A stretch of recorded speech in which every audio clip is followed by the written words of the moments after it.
धेनु अर्थात गाय। गाय पशु नहीं है। जो गाय को पशु समझते हैं वो पशु है।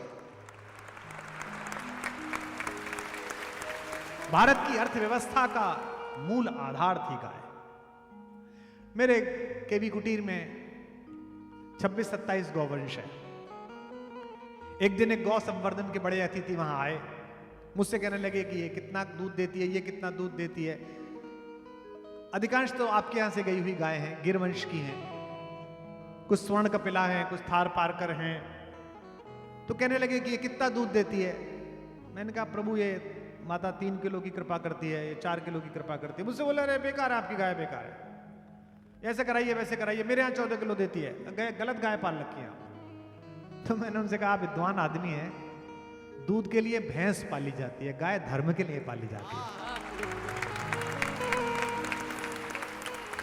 दूध तो बहुत सारे पशु देते हैं, गाय धर्म के लिए पाली जाती है। गाय ना हो तो किसके गोबर का लीपन करके मैं गौरी को बिठाऊं?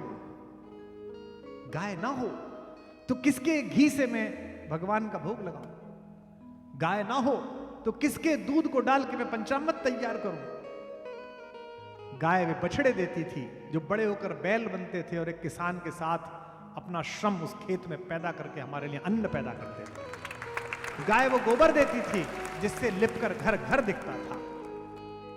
गुरुजनों का, मुनिजनों का, उन विश्वविद्यालयों का बेसिक आधार थी गाय।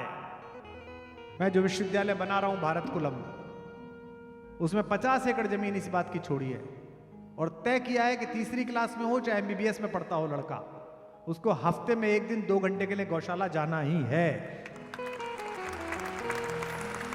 यहां जितने लोग बैठे हैं, जीवन जीने के लिए एक फ्लैट खरीद लिया हो तो अहमदाबाद के किसी बिल्डर के फरेब में आकर 1.5 करोड़ रुपए दूसरे फ्लैट में मत लगाना।